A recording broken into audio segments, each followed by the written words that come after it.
ये कहानी एक ऐसे लड़के की है जो कि काफी कमजोर और लोलू सा होता है, मगर अपनी मेहनत और मार्शल आर्ट सीख के एक पावरफुल गॉड बन जाता है। तो कहानी की शुरुआत होती है एक पिलपिले रोतरू और भोंदू बच्चे से जो कि अनाथ होता है और उसे एक बूढ़े आदमी ने गोद लिया होता है जिसका कि नाम जिन ताइजीन होता है। वो बूढ़ा आदमी उसका नाम जिन मोरी रखता है और उसे अपने साथ पहाड़ों में पाल पोस कर बड़ा करता है और उसे एक यूनिक और स्पेशल मार्शल आर्ट सिखाता है जिसका कि नाम रेनुअल ताइक्वांडो होता है। लेकिन एक दिन उसके दद्दू मोरी से कहते हैं, अब टाइम आ गया है, अब तुम्हें शहर जाके स्कूल ज्वाइन करना होगा और अच्छे से पढ़ लिख के दोस्त बनाने होंगे। लेकिन मोरी उदास हो जाता है क्योंकि उसे पता होता है कि उसके दद्दू कभी वापस नहीं आने वाले हैं और वो अब उसे छोड़ के चले जाएंगे। फिर हम देखते हैं कि बीच पे 3 आदमी जो लड़कियों से मसाज लेकर रिलैक्स कर रहे होते हैं, उनमें से एक गवर्नमेंट वर्कर पार्क को कॉल करता है और कहता है, तुम जो कर रहे हो उससे मुझे दिक्कत हो रहा है पार्क। पार्क कहता है, तुम्हें कितने पैसे चाहिए? अब मैं उस चीज से आगे बढ़ चुका हूँ पार्क। उसके बाद वो कॉल कट कर देता है और प्राइम मिनिस्टर की इमेज को खराब करने की प्लानिंग करने लगता है। तभी अचानक से एक तेज हवा चलती है और चारों तरफ अंधेरा छा जाता है और कुछ आसमान से गिरता है जो उनकी चटनी बना देता है। इसी बीच हम ऑफिस में पार्क को देखते हैं जो अपनी टेबल पे हाथ मारता है और अपनी सेक्रेटरी से बोलता है, काम स्टार्ट करो। और उसके हाथ पर एक रेड क्रॉस का टैटू बना होता है। थोड़ी देर बाद जब हेलीकॉप्टर्स आइलैंड पे जाते हैं तो वहाँ एक बहुत बड़े हाथ का निशान मिलता है जिसमें वही रेड क्रॉस बना होता है जो पार्क के हाथ पे था। मतलब ये पार्क की करतूत होती है। अब हमें मोरी को दिखाया जाता है जो कि एक टीनेजर बन चुका होता है और एक इम्पोर्टेंट इवेंट के लिए लेट हो चुका रहता है। उसके बाद वो अपनी सिवा वाली साइकिल निकालता है और निकल पड़ता है। रास्ते में वो एक बुढ़िया से टकराने वाला होता है पर बच जाता है। हे मोरी गधे के बच्चे, अपने साइकिल से उतरो और माफी मांगो। और तभी वो सेफ्टी बैरियर से टकरा जाता है और डायरेक्ट हवा में उड़ जाता है और पानी में साइकिल चलाने लगता है। जैसा कि मैंने आपसे कहा ही था, इसके पास सिवा वाली साइकिल होती है। उसके बाद न्यूज पे अनाउंस होता है कि आज से एक मार्शल आर्ट टूर्नामेंट स्टार्ट होने वाली है जिसका कि नाम है गॉड ऑफ हाई स्कूल और इसमें पूरे देश के स्टूडेंट्स पार्टिसिपेट करने वाले हैं। फिर हमें एक लड़के को दिखाया जाता है जो कि एक स्टोर में काम कर रहा होता है और कचरा फेंकने के बाद वो अपनी वॉलेट चेक करता है तो देखता है कि उसके पास पैसे काफी कम होते हैं और उसे और ज्यादा काम करने की जरूरत है। उसके बाद हम एक लड़की को देखते हैं जो कुछ हट्टे कट्टे आदमी से टूर्नामेंट का रास्ता पूछती है और उनकी 56 इंच की छाती देख के इम्प्रेस हो जाती है। मोरी भी खाली पेट थका हारा टूर्नामेंट की तरफ जा रहा होता है। तभी एक चोर बाइक पे एक बुढ़ी औरत का पर्स चुरा लेता है और मोरी उस चोर के पीछे भागता है और मोरी अपनी साइकिल से चोर के बाइक को टक्कर दे रहा होता है। बेचारा चोर भी मन में सोचता है, साला बाइक मैंने फालतू का ही ले लिया, इससे अच्छा तो मैं साइकिल से ही चोरी करना स्टार्ट कर दूं। मोरी और चोर की भागम भाग चल ही रही होती है कि तभी मोरी गलती से अपना साइकिल उस लड़की के मुंह पे चढ़ा देता है और माफी मांग के भाग रहा होता है। लेकिन वो लड़की देखती है कि उसका चश्मा टूट गया है तो वो गुस्से में आकर अपनी तलवार मोरी पे फेंक देती है और मोरी गिर जाता है। वो बताता है कि वो उस चोर का पीछा कर रहा है जिसने उस बूढ़ी अम्मा का पर्स चुराया है। ये सुनते ही उस लड़की की आंख से बिस्लेरी गिरने लगते हैं और वो सोचती है कि वो भी अब मोरी की मदद करेगी उस चोर को पकड़ने में। उसके बाद वो दोनों उस चोर का पीछा करने लग जाते हैं। मोरी साइकिल चलाता है और वो लड़की उस चोर पर अपने तलवार से अटैक कर रही होती है। उसके बाद वो उस पे एक खतरनाक अटैक करने ही वाली होती है कि एक साइन बोर्ड से टकरा जाती है। उसी वक्त स्टोर से वो लड़का आता है और उस चोर को एक जोरदार मुक्का धर देता है और दोनों मोरी और उस लड़की को इम्प्रेस कर देता है। उसके बाद वो सब उस टूर्नामेंट के ड्रेसिंग रूम में बैठे होते हैं और वो लड़की मोरी से पैसा मांग रही होती है उसके चश्मों का, पर मोरी कहता है इसमें उसकी गलती नहीं है, इसमें चोर की गलती है। उसके बाद मोरी अपना इंट्रोडक्शन देता है, मेरा नाम जिन मोरी है, तुम्हारा क्या नाम है गबरू जवान? मेरा नाम हान देवी है। और उस लड़की का नाम यू मीरा होता है। तभी एक बड़ी नाक वाला बंदा टूर्नामेंट के रूल्स को एक्सप्लेन करता है। इस टूर्नामेंट में सभी फाइटिंग स्टाइल की परमिशन है, कोई टाइम लिमिट नहीं है और फाइटर्स किसी भी हथियार का यूज कर सकते हैं। मैच जीतने के 2 तरीके हैं, या तो अपोनेंट को हराओ या फिर सरेंडर करवाओ। और तुम्हारे पास जो ब्रेसलेट्स है वो तुमको स्टाइल मारने के लिए नहीं दिए गए हैं, वो तुम्हारे शरीर के इंपोर्टेंट चीजों को देखता है और अगर कोई फाइटर बुरी तरह जख्मी होता है तो ब्रेसलेट के नैनो मशीन उसके जख्म को तुरंत ठीक कर देंगे। और जो भी ये बैटल जीतेगा उसे मौका मिलेगा अपनी एक विश पूरी करने का जो कि टूर्नामेंट के ऑर्गेनाइज करवाने वाली टीम पूरी करेगी। सब फाइटर्स एक जगह जमा हो जाते हैं और वो लंबी नाक वाला कहता है, लड़ाई अब शुरू करो। शुरू में सब सोच रहे होते हैं, आए ये क्या हो रहा है, पर कुछ फाइटर्स दिमाग लगा के सभी लो लेवल के फाइटर्स को मारना स्टार्ट कर देते हैं। और उसके बाद हम देखते हैं कि सब धुआंधार लड़ाई कर रहे होते हैं और हान एक ही मुक्के में बंदों को उड़ा देता है और मीरा अपनी तलवार से सभी की चटनी बना रही होती है और हमें हर फाइटर की अलग अलग एबिलिटी देखने को मिलती है। उसके बाद कुछ बंदे मिलकर मोरी पर अटैक करते हैं ये सोचकर कि मोरी कम लेवल का होगा, लेकिन मोरी की ताकत सबसे अलग होती है। वो बिना किसी मेहनत के ही सभी की बैंड बजा के रख देता है। फिर एक नया फाइटर आता है जिसका की नाम कैंग होता है और नीले बाल वाली लड़की बोलती है, है ये टूर्नामेंट का सबसे स्ट्रॉन्ग बंदा है। कैंग के हाथ बंधे होते हैं, वो फिर भी सभी बंदों की आसानी से मार रहा होता है। उसकी स्पीड इतनी ज्यादा होती है कि वो कब बंदों के पीछे आता है किसी को पता भी नहीं लगता। क्या यार तुम चिरकुट लोग कितने स्लो हो, इससे अच्छा तो मैं जेल में मजे कर रहा था यार। मीरा कैंग को चैलेंज करती है लेकिन उसके अटैक कैंग आसानी से डॉज कर रहा होता है। हे क्यूटी, तुम्हें ये सब नहीं करना चाहिए, क्या तुम मेरे साथ डेट पे चलोगी? और इधर मोड़ी उसकी पैंट उतार के कहता है, वाह तुमने कितनी क्यूट पिंक चड्डी पहनी है और आगे में हाथी भी बना हुआ है। लेकिन कैंग कहता है, इस हाथी की सूंड देखना चाहोगे बच्चे?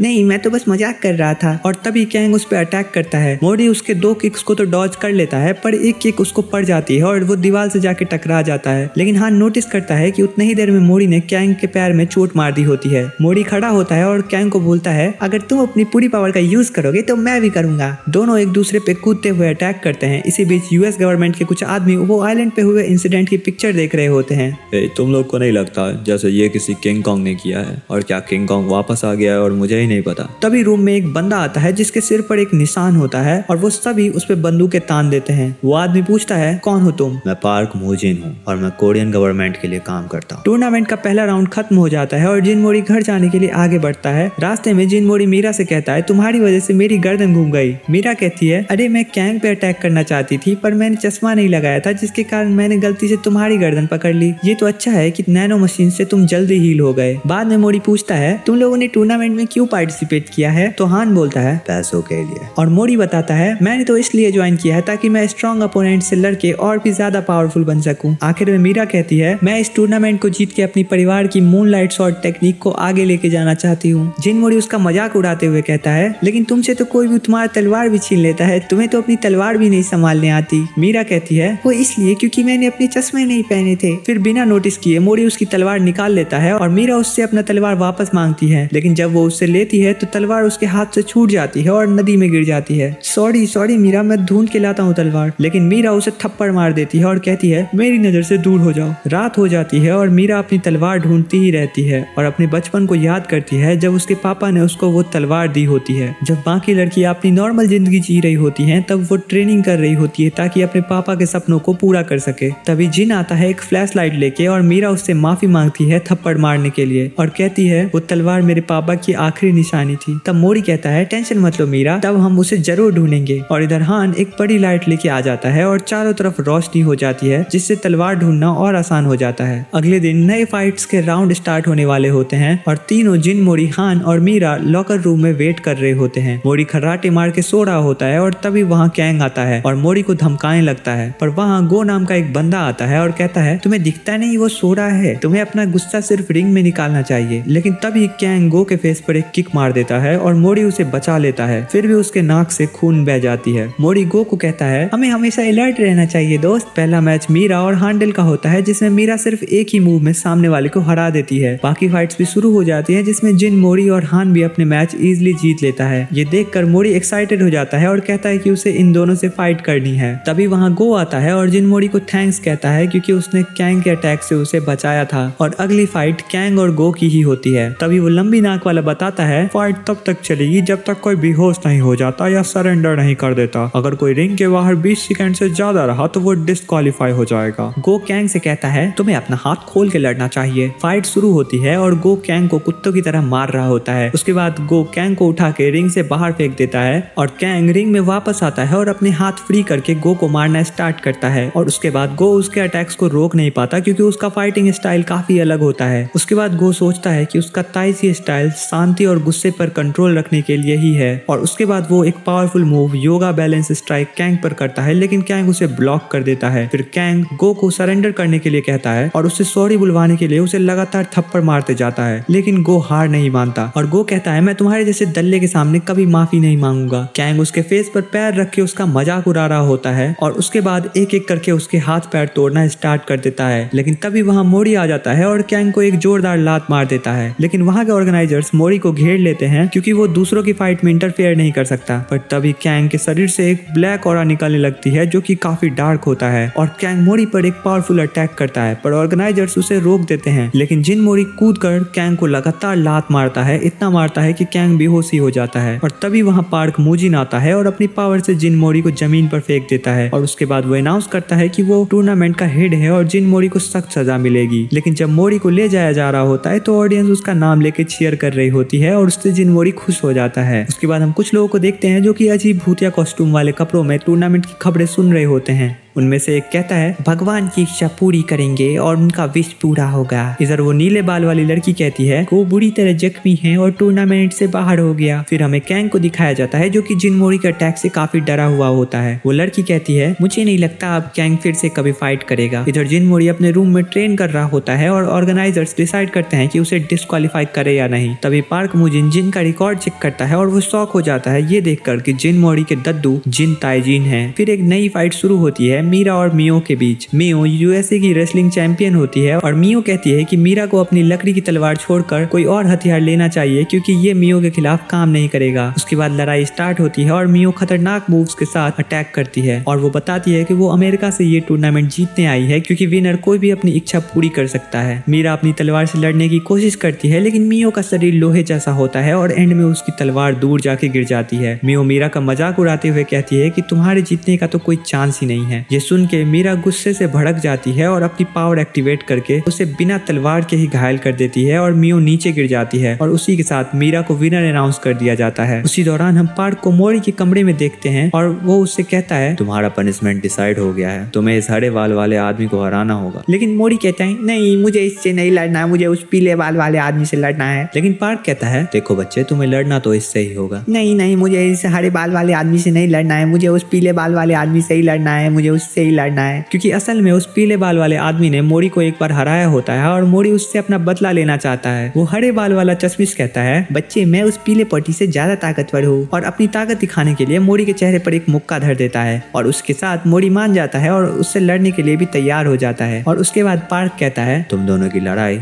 कल होगी। रास्ते में वो अपने दोस्तों के साथ जा रहा होता है और मीरा उससे कहती है तुम इतने डम क्यों हो यार, मतलब खुद के पैर पे कुल्हाड़ी कौन मारता है। पर वो कहता है मेरे दद्दू ने एक बात कही थी कि कुछ भी करो तो दिल से करो और कल मेरी हरे चश्मिश के साथ फाइट है तो तुम लोग देखने जरूर आना। और तुम्हें पता है पार्क ने मुझे कुछ फल फूल भी दिए है खाने को। और इधर हम पार्क और नीले बाल वाली लड़की को देखते हैं जो कि कुछ खिचड़ी पका रहे होते हैं। रात को मोरी वो फल खा के अपना बिस्तर कर रहा होता है लेकिन तभी उसके सीने में दर्द होता है और वो खून की उल्टी करके बेहोश हो जाता है। और ये सब उस पार्क ने ही किया होता है और उसने मोरी को एक बहुत खतरनाक जहर दिया होता है ये पता करने के लिए कि वो वाकई अपने दद्दू के इतना स्ट्रांग है या नहीं। उसके बाद हम हान को देखते हैं जो कि अपने दोस्त से मिलने हॉस्पिटल गया होता है क्योंकि उसका दोस्त एक गंभीर बीमारी से जूझ रहा होता है और हान सिर्फ इसलिए टूर्नामेंट खेल रहा होता है ताकि अपने दोस्त के इलाज के लिए पैसे जमा कर सके। उसका दोस्त बताता है कि डॉक्टर से एक और नई और महंगी दवा ट्राई करने वाले हैं और उसकी बहन और ज्यादा काम कर रही है ताकि इलाज के खर्चे निकल सके। वो खुद को बोझ समझने लगता है लेकिन हान उसको समझाता है कि फिक्र मत करो और तुम सिर्फ रिकवर करने पे ध्यान दो। उसके बाद हम हान को कचरा उठाते हुए देखते हैं जहाँ कुछ लड़के उसका मजाक उड़ाते हैं और एक लड़का उसके शर्ट पर कैन फेंक के मारता है लेकिन हान चुपचाप उस कैन को उठाता है और आगे बढ़ जाता है। अगला मैच हान का ही होता है और उसका अपोनेंट एक किताब वाला लड़का होता है और वो बताता है कि उसने लड़ाई के बारे में सब कुछ बुक्स से ही सीखा है और वो हान के हर एक मूव को पहले से ही जानता होता है। वो लड़का अपने लोहे वाले बैट से उस पर अटैक करता है पर हान बच जाता है और दोबारा अटैक करते वक्त वो गिर जाता है। हान उस पर अटैक नहीं करता बल्कि उसे उठाने जाता है पर तब तक उसने हान के सिर पर बैट मार चुकी होती है। हान कहता है मैं गिरे हुए इंसान पर कभी वार नहीं करता। फिर वो लड़का अपनी एक खतरनाक टेक्निक यूज करता है जिससे एक बार में 12 हमले कर सकता था और जब भी वो हमला करता है हान काफी ज्यादा घायल हो जाता है और इतना ज्यादा घायल हो जाता है कि वो अब उठ भी नहीं पा रहा होता है। और उसे अपने दोस्त की याद आती है और उसके बाद वो उठता है और वो लड़का उस पर फिर से हमला करता है और इस बार हान अपना सीक्रेट टेक्निक यूज करता है और लगातार मुक्के मार के उसे हरा देता है। वो लड़का शौक में होता है कि उसने सभी मूव्स के बारे में पढ़ा था फिर भी वो फेल कैसे हो गया। और अगली लड़ाई होती है मोरी और हरे चश्मिश के बीच मगर मोरी अभी भी अपने घर पे बेहोशी पड़ा होता है। सबको लगता है कि शायद वो वापस नहीं आएगा पर वो भागकर वापस आता है और रिंग में कूद जाता है। वो थोड़ा बुखार और थका हुआ महसूस करता है और वो हरा चश्मिश उसका मजाक बनाने लगता है कि शायद वो डर गया इसलिए वो नहीं आ रहा था। फिर वो लंबी नाक वाला मैच को स्टार्ट करते हुए बोलता है अगर तुम इस हरे चिलगोजे को जमीन पे गिरा देते हो तो तुम इस मैच को जीत जाओगे। और मोरी तुरंत उसका चश्मा उतारकर उसे जमीन पे गिरा देता है और सभी लोग सोचते हैं भाई ये तो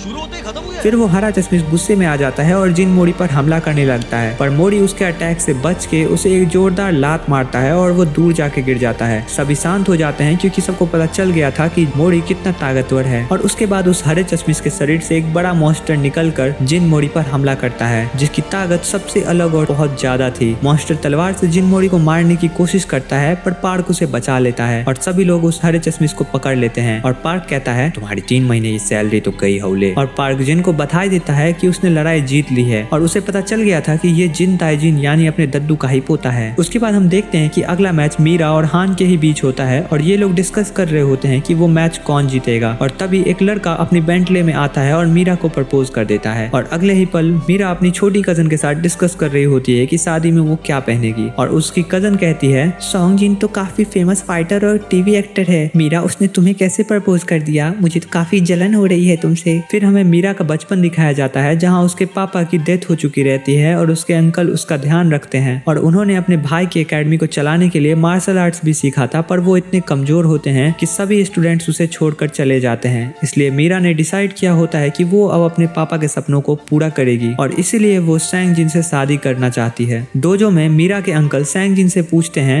कि वो मीरा से शादी क्यों करना चाहता है। वो बताता है कि वो मीरा और उसके पापा के सपनों को आगे लेके जाना चाहता है, जो कि ऑफ कोर्स पूरा झूठ होता है। इधर बर्गर ऑर्डर करते वक्त मोरी सुनता है सैंग जिन और मीरा की शादी के बारे में, तो वो उसके घर पहुंच जाता है डायरेक्ट और मीरा से पूछता है वो सेमीफाइनल्स के टाइम पर ही शादी कैसे कर सकती है। वो बताती है कि वो अपने पापा के डोजो और उनके स्वॉर्ड स्टाइल को आगे लेके जाना चाहती है और उसके लिए उसे शादी करना ही होगा। और उसके मुंह पर दरवाजा बंद करके उसको भगा देती है। बाद में मोरी हान को कॉल करता है और सब कुछ बताता है। हान बेचारा फूड डिलीवरी कर रहा होता है और कहता है, मोरी, तुम्हें दूसरों के मामले में टांग नहीं अड़ानी चाहिए, तुम खुद पे ध्यान दो बस। मगर मोरी कहता है, मुझे कुछ गड़बड़ लग रही है दोस्त, क्योंकि मीरा ऐसे कभी बिहेव नहीं करती थी और वैसे भी मीरा खुश भी नहीं है बिल्कुल इस शादी से। उसके बाद हम अगले ही सीन में देखते हैं कि मीरा सज धज के तैयार होती है दुल्हन की तरह और उसके अंकल को याद आता है कि मीरा शुरू से ही बाकी लड़कियों की तरह नहीं थी। उसने हमेशा अपने पापा के सपनों को पूरा करने में ध्यान दिया था और अचानक से वो शादी कर रही है। उसके अंकल वापस से सैंग के पास जाते हैं और कहते हैं कि वो इस शादी को कैंसिल कर दे, पर मीरा आके कहती है, नहीं, मैं शादी से बहुत खुश हूँ और सैंग जिन ही मेरे और मेरे पापा के सपनों को पूरा कर सकता है। उसकी कजन भी काफी उदास होती है और उसके बाद उसकी मुलाकात मोरी से होती है और उसे मीरा के पापा और तलवार के बारे में बताती है। और सब कुछ सुन के वो मीरा से बात करने की सोचता है, पर सिक्योरिटी गार्ड उसे अंदर जाने ही नहीं देते। उसके बाद हमें सैंग के बारे में पता चलता है कि वो उसी अजीब भूतिया ग्रुप से है और वो मीरा से सिर्फ इसलिए शादी करना चाहता है ताकि वो उसकी तलवार और उसकी टेक्निक ले सके, क्योंकि जो भी इस तलवार का मालिक होगा वो देवता की तरह राज करेगा। इधर मोरी उन गार्ड्स को चोट नहीं पहुंचाना चाह रहा होता है, इसलिए वो उन पे हमला नहीं कर रहा होता है। लेकिन तभी वहाँ हान आता है और जरा सा धक्का मारने पे ही सभी गार्ड्स को गिरा देता है। उसके बाद वो लोग शादी में पहुंचते हैं और सैंग जिन गुस्सा हो जाता है ये देखकर कि उन्होंने उनके गार्ड्स को कुत्तों की तरह मारा है, मगर असल में तो उन्होंने सिर्फ धक्का ही मारा होता है। और उसके बाद वो उन पे अटैक कर देता है और हान उसकी तलवार अपने हाथ से रोक लेता है और कहता है, जाओ मोरी, मीरा से बात करो। मोरी मीरा से बात करता है और कहता है कि तुम्हें अपने पापा की इच्छा को खुद पूरी करनी चाहिए मीरा, ना कि इस चोमू से शादी करके। और ये सुन के मीरा उसको मुक्का मारने लगती है, पर उसके अंकल बीच में आ जाते हैं और एक मुक्का उनको भी पड़ जाता है और उसके अंकल और कजिन दोनों उसको इस शादी करने से मना करते हैं। और उसके बाद मोरी मीरा से कहता है, तुम्हें जो मन है वही करो। और उसके बाद उसे अपने पिता की याद आ जाती है और उन्होंने भी मीरा से यही बात कहा होता है। उसके बाद वो सैंग जिन को जाके बोल देती है कि उसे ये शादी नहीं करनी है। ये सुन के सैंग जिन पगला जाता है और एक मॉन्स्टर बुलाता है जैसे उस हरे चश्मिश ने बुलाया था। उसके बाद वो हान पे अटैक करता है, पर मीरा बीच में आ जाती है और उसको चोट लग जाती है। उसके बाद मीरा अपने पापा के मूनलाइट टेक्निक का यूज करके सैंग जिन को बेहोश कर देती है। अब मोरी और हान दोनों काफी खुश होते हैं कि मीरा ने शादी करने से मना कर दिया है और इधर सैंग जिन मीरा की तलवार लेके भाग जाता है। पर मीरा बॉलीवुड स्टाइल में कहती है, मुझे उस तलवार से कोई फर्क नहीं पड़ता क्योंकि मेरे पिता की रूह मेरे अंदर बसती है, ना कि उस तलवार में। बाद में हान हॉस्पिटल में होता है और उसके दोस्त की हालत बिल्कुल खराब होती है और उसकी धड़कन रुक गई होती है। डॉक्टर्स कैसे भी उसे जिंदा करने की कोशिश करते हैं और उसके बाद हान अपने काम पर जाता है और वो लड़के वापस उसका मजाक उड़ाने लगते हैं। पर जब भी वो लड़के उसके दोस्त का मजाक उड़ाते हैं तो हान को गुस्सा आ जाता है और हान उनकी बैंड बजा देता है। फिर टूर्नामेंट का सेमीफाइनल शुरू होता है जो कि हान और मीरा के बीच होता है। हान अपने दोस्त की मौत से इतना गुस्से में था कि वो मीरा को बेरहमी से मारता है और सभी लोग हैरान होते हैं कि वो इतनी दर्दनाक तरीके से किसी को कैसे मार सकता है। और आखिरकार एंड में वहाँ उस लंबी नाक वाले को आना पड़ता है ताकि मीरा को वो बचा सके, क्योंकि अगर वो नहीं बचाता तो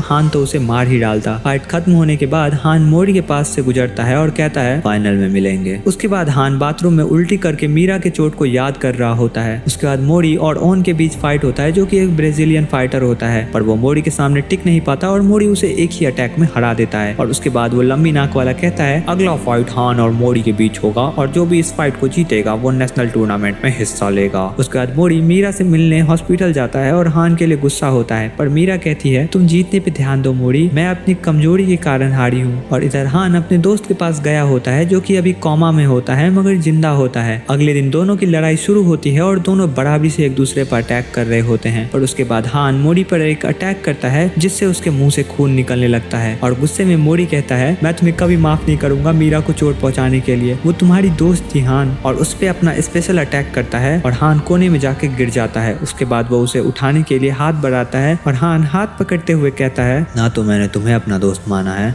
और ना ही मीरा को। और उसके बाद वो अपने अलग अलग टेक्निक से मोरी पर वार करना स्टार्ट करता है। इधर मीरा हॉस्पिटल से निकल रही होती है और देखती है एक आदमी को जो नैनो मशीन से ठीक किया जा रहा होता है। उसके बाद उसे पता चलता है कि वो मर चुका है और उसकी बहन रोते हुए कहती है उठो भाई, और उसकी बहन हान का नाम लेती है। मीरा उसकी तस्वीर देखती है हान के साथ और उसके बाद मीरा को सब समझ में आ जाता है। उसके बाद हमें दिखाया जाता है कि हान ने पार्क के साथ एक डील साइन की होती है कि अगर वो फाइनल्स और सेमीफाइनल्स में अलग ही खतरनाक तरीके से जीतता है तो हान के दोस्त की बीमारी नैनो मशीन से ठीक कर दी जाएगी। और यही वो रीजन होता है जिसके कारण हान ने मीरा को इतनी बुरी तरह मारा होता है। इधर हान मोरी को कुत्तों की तरह मार रहा होता है और उसकी हालत इतनी खराब कर देता है कि वो जमीन पे पड़ा होता है और वो लंबी नाक वाला 10 तक काउंटिंग करने लगता है। तभी पार्क हान को बताता है कि उसका दोस्त मर चुका है और इधर 0 बोलने से पहले ही मोरी उठ चुका होता है। बाद में हम हान के स्कूल दिनों को देखते हैं जहाँ वो अपनी गैंग के साथ ही हमेशा घूमता रहता है और हर बार लड़ाई में जीतता है। उसका दोस्त बस एक आम लड़का होता है। जब एक दिन उसे बहुत सारे गुंडे घेरे होते हैं तो उसका दोस्त वहाँ आता है एक अनजान बनकर और उसे बचाता है और उससे पूछता है कि उसके दोस्तों ने उसकी मदद क्यों नहीं की। तो हान एक कड़वी सच्चाई बताता है कि वो सभी उसके दोस्त नहीं थे और वो सभी हान के साथ सिर्फ इसलिए थे क्योंकि हान से उनको फायदा था। लेकिन उसका दोस्त कहता है कि तुम्हें अपने दोस्तों पर भरोसा रखना चाहिए और तभी से हान और वो बहुत ही अच्छे दोस्त बन जाते हैं। और उसके बाद मोरी एक भयंकर अटैक करता है हान पे और हान कैसे भी उस अटैक से बस बच जाता है। और पार्क हान से कहता है नैनो ट्रीटमेंट तो शुरू हो चुकी थी पर काफी लेट हो गई थी, जिसके कारण अब हमारा कॉन्ट्रैक्ट टूटता है और तुम्हें जैसे मन वैसे इस लड़ाई को लड़ सकते हो। और हान के दिमाग में चल रहा होता है कि उसे मोरी से ऐसे बात नहीं करनी चाहिए थी और उसके दिमाग में उसके दोस्त की कही हुई बात घूम रही होती है कि दोस्त पर हमेशा भरोसा करना चाहिए। मोरी अपना अटैक तेज करता है और हान कैसे भी उस अटैक से बचता रहता है। और लड़ाई के बीच ही मीरा हान से आके कहती है तुम वैसे नहीं लड़ रहे जैसे मुझसे लड़ रहे थे। और उसके बाद हान को उसका दोस्त का लेटर देती है जिसमें उसके दोस्त ने खुशी से लिखा होता है खुद के लिए लड़ो मित्र।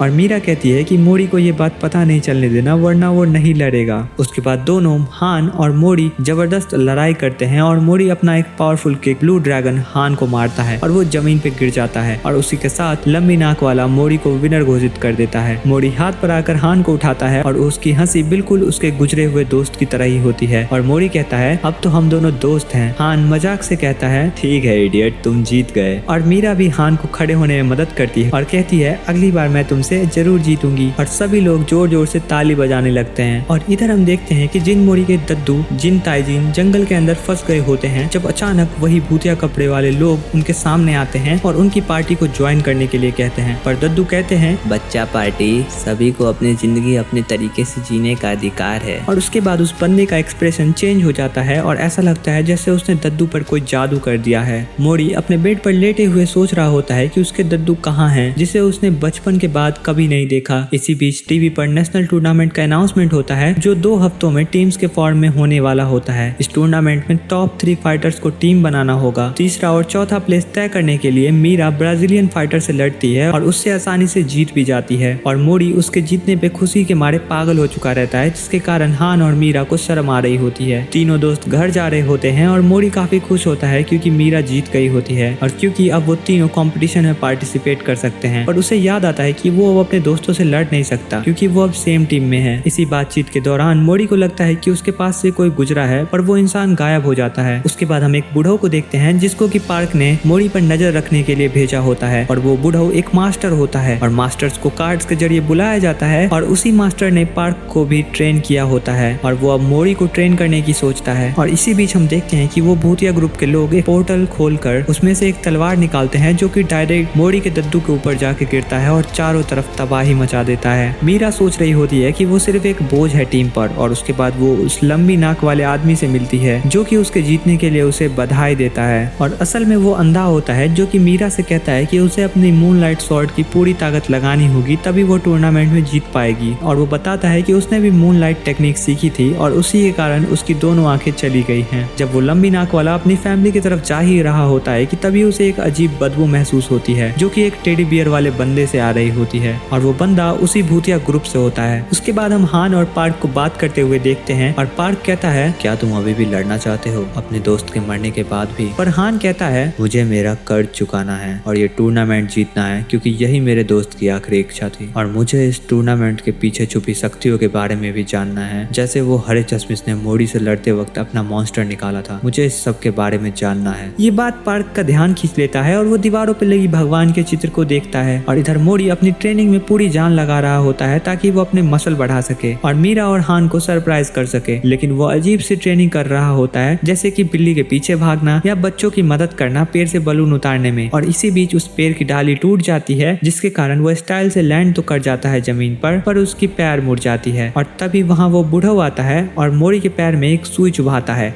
और उसका दर्द तुरंत गायब हो जाता है। इसके बाद पार्क हान को देवताओं के बारे में बताता है कि कैसे लोग इनके पावर को लड़ाई में यूज करते हैं और ये पावर इंसान की समझ से बिल्कुल बाहर है और जो भी इस पावर का यूज करता है उसे चैरियोक कहते हैं। बाद में मीरा और हान मोड़ी के घर जाते हैं। जब मोड़ी पूछता है कि तुम लोगों ने मेरा घर कैसे ढूंढ लिया? वैसे ही जैसे तुमने मेरा घर ढूंढा था। और मोड़ी का घर पूरा कचरा और गंदगी से भरा होता है। मोड़ी बताता है कि वो पहले अपने दादाजी के साथ पहाड़ों पे रहता था पर स्कूल की वजह से उसे यहाँ आना पड़ा। और उसके बाद हान उनको देवताओं और चैरियोक के बारे में बताता है और मोड़ी अपने हीलिंग एबिलिटी के बारे में बताता है जिसे कि उसने उस बूढ़ों से सीखा होता है और वो अपने हीलिंग एबिलिटी से मीरा के कंधों का दर्द तुरंत ठीक कर देता है। उसके बाद वो लोग डिस्कस कर रहे होते हैं कि टूर्नामेंट में उन्हें और ज्यादा सतर्क रहना होगा क्योंकि वहाँ लोग अपने देवताओं की पावर का यूज करेंगे। अब नेशनल टूर्नामेंट स्टार्ट होने वाला होता है जिसमें 9 रीजन के बेस्ट 3 फाइटर्स आके मार धाड़ करने वाले होते हैं और जो जीतेगा उसे देवता की शक्ति मिलेगी जिससे वो कोई भी विश पूरी कर सकता है। मीरा देखती है कि अब वो लंबी नाक वाला प्रेजेंटर नहीं है और तभी टीवी पे न्यूज चल रही होती है कि पुराने प्रेजेंटर को पूरी तरह से मार दिया गया है। ये सुनते ही सब शौक में आ जाते हैं। फिर हमें उसको दिखाया जाता है जिसने ये सब किया होता है और वो बहुत खुश होता है कि उसने हरे चश्मिश को भी मार दिया है जो कि बहुत ही ज्यादा पावरफुल था। नया प्रेजेंटेटर बताता है, हर मैच 3 फाइट्स होंगी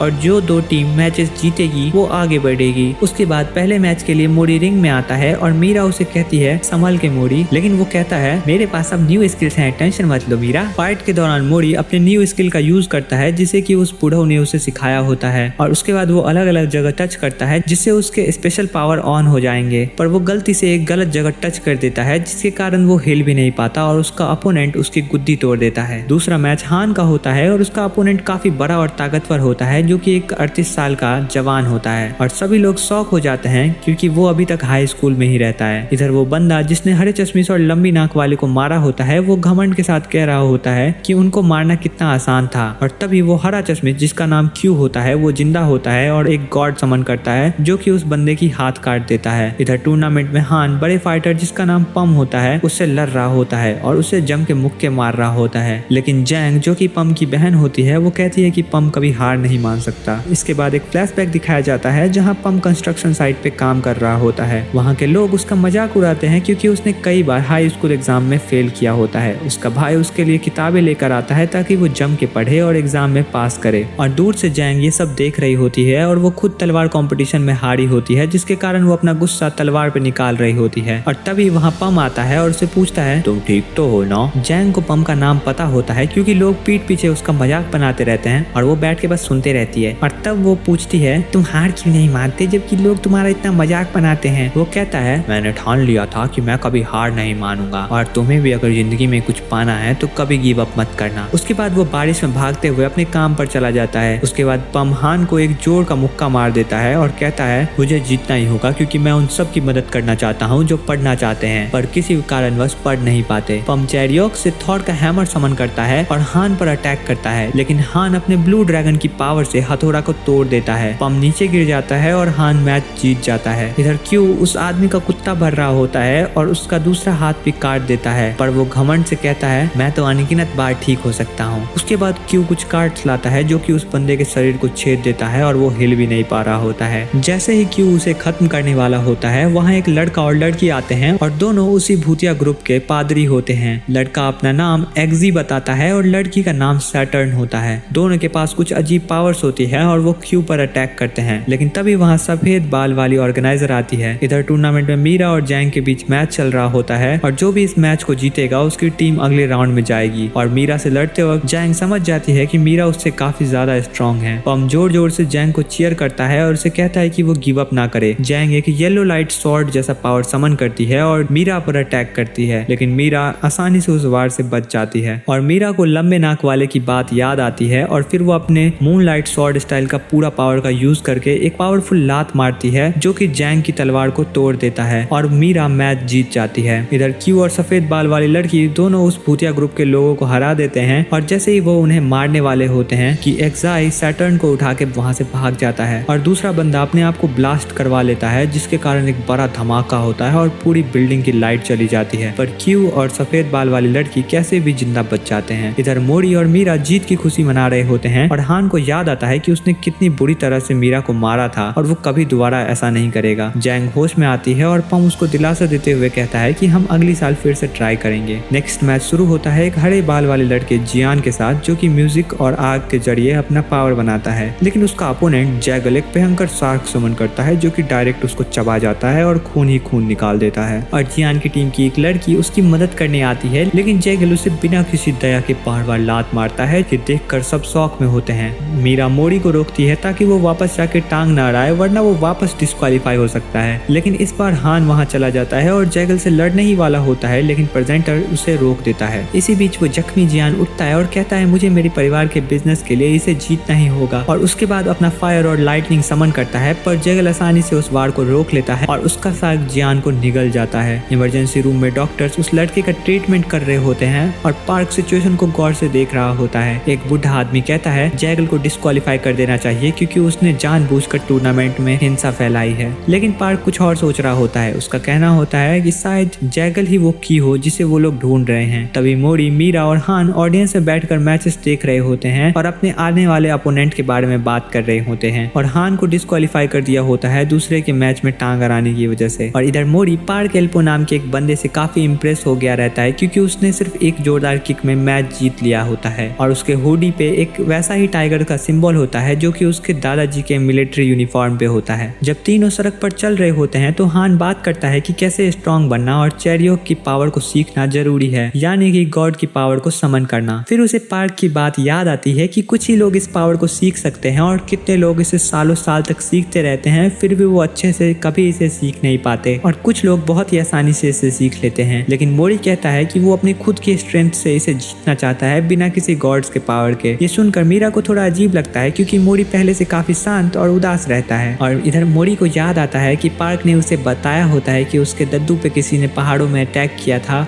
और वहाँ काफी खून था। पार्क कहता है इतना खून निकलने के बाद ये इम्पॉसिबल है कि तुम्हारे दादाजी जिंदा बच गए हों। लेकिन मोरी कहता है मुझे मेरे दद्दू की ताकत पर पूरा भरोसा है। और वही सब कुछ सोचकर मोरी गुमसुम बैठा होता है और उसे यकीन नहीं हो रहा होता है कि उसके दद्दू को किसी ने मार दिया है। तभी वहाँ पार्क एल्पो आता है और दोनों एक फ्रेंडली फाइट रखते हैं जो कि ड्रॉ होके खत्म होती है। और एल्पो उससे माफी मांगता है इतना ओवर एक्साइटेड होने के लिए और उसे उठने में मदद करता है। बातचीत के दौरान पार्क एल्पो बताता है कि वो जिन मोरी को शुरू के फाइट से ही फॉलो कर रहा है। उसके बाद जिन एल्पो के हुडी पर बने टाइगर सिंबल के बारे में पूछता है। एल्पो बताता है कि उसने ये सिंबल जिन ताइजिन यानी कि मोरी के दद्दू को रिस्पेक्ट देते हुए पहनी है। फिर एल्पो अपना बचपन बताता है कि कैसे उसकी माँ ने उसे छोड़ दिया था उसके पापा के मरते ही, और उसके बाद उसे एक मार्शल आर्ट्स एकेडमी भेज दिया गया जहाँ वो काफी अकेला महसूस करता था। लेकिन एक दिन मोरी के दद्दू मोरी को अपने से चिपकाए हुए आते हैं और उसे बताते हैं कि वो एल्पो के दद्दू के साथ वॉर में लड़े थे। और उसके बाद एल्पो को एक मार्शल आर्ट्स की बुक देते हैं और कहते हैं कि तुम बहुत ही अच्छे फाइटर बनोगे। और तभी एल्पो ताइजिन के कपड़े पे बना टाइगर का सिंबल देखता है जो उसके दिमाग में छप जाता है। तभी एक जिन मोरी पर एक अटैक होता है जो कि जैगल ने किया होता है और एल्पो उसे बचा लेता है। एल्पो जैगल को कहता है लोगों के पीठ पीछे वार करना बंद करो। और उसके बाद उसे याद आता है कि वो कैसे जैगल को कुत्तों की तरह मारा होता है और वो जैगल पर एक गहरा असर छोड़ देता है। उसके बाद जैगल वहां से चला जाता है और एल्पो मोरी को जैगल से बच के रहने के लिए बोलता है। मोरी भी एल्पो का धन्यवाद करता है उसे बचाने के लिए। उसके बाद मोरी अपनी ट्रेनिंग में बिजी होता है और कोशिश करता है कि वो स्ट्रांग बने। और इधर क्यू पार्क पे गुस्सा होता है कि उसने लंबे नाक वाले प्रेजेंटर के परिवार को मरने क्यों दिया, लेकिन पार्क को उसका बर्ताव पसंद नहीं आता और वो उसे दूर फेंक देता है और कहता है तुम्हारे वजह से उस अपार्टमेंट में काफी नुकसान हुआ था, इसलिए तुम्हारी 9 महीने की सैलरी काट दी जाएगी। बाद में छत पे क्यू नीले बाल वाली लड़की जिसका की नाम आर होता है उससे बताती है कि उसने फेक बॉडी बनाई थी जिससे दुश्मनों को बेवकूफ बनाया जा सके, जबकि असली वाइफ और बेटी सेफ जगह पे भेज दिया गया है। उसके बाद क्यू अपना नीचे गिरा हुआ कॉइन निकाल रहा होता है और तभी वहाँ हान आता है। हान क्यू से कहता है मुझे चैरी वॉक सीखना है और उसके बदले में मैं तुम्हें हर दिन लंच बना के दूंगा, इससे तुम्हारा खर्चा भी बच जाएगा। हान असल में चाहता है कि वो मोरी से ज्यादा स्ट्रांग बने और कोई भी खतरा मोरी के ऊपर आने पे वो मोरी की मदद करे। दूसरी तरफ पार्क टूर्नामेंट के ऑर्गेनाइजर से मिलता है और बताता है कि एक डेंजरस भूतिया ग्रुप जिसका कि नाम नॉक्स है वो उन्हें टारगेट कर रहे हैं। पार्क कहता है कि अगर कोई इनका मेंबर तुम्हें दिखे तो बिना सोचे उन्हें उड़ा दो। नॉक्स ग्रुप के मेंबर अपना मीटिंग कर रहे होते हैं जहां उनका leader God of high school tournament के ऑर्गेनाइजर्स पर वार अनाउंस करता है। अगला दिन जिन मोरी का 17वां बर्थडे होता है और मोरी अपने दादाजी को याद कर रहा होता है, लेकिन तभी वहाँ मीरा और हान आ जाते हैं और उसे सरप्राइज देते हैं। वो मस्त खाना पीना लेकर आते हैं और सब लोग गेम खेलते हैं और मजे करते हैं और तीनों प्रॉमिस करते हैं कि वो लोग ये टूर्नामेंट को जीतेंगे भले ही हान पार्टिसिपेट नहीं कर सकता है। अगले दिन जिन मोरी को एक लेटर मिलता है जिसमें एक मैप और फोटो होती है उसके दद्दू की, जिसमें उसके दद्दू को एक चेन से बांध कर रखा होता है। उसे चिंता होती है और वो अपने साइकिल से निकल पड़ता है और अपने मन में सोच रहा होता है कि मुझे माफ कर देना हान और मीरा, मैं टूर्नामेंट के टाइम तक जरूर वापस आ जाऊंगा।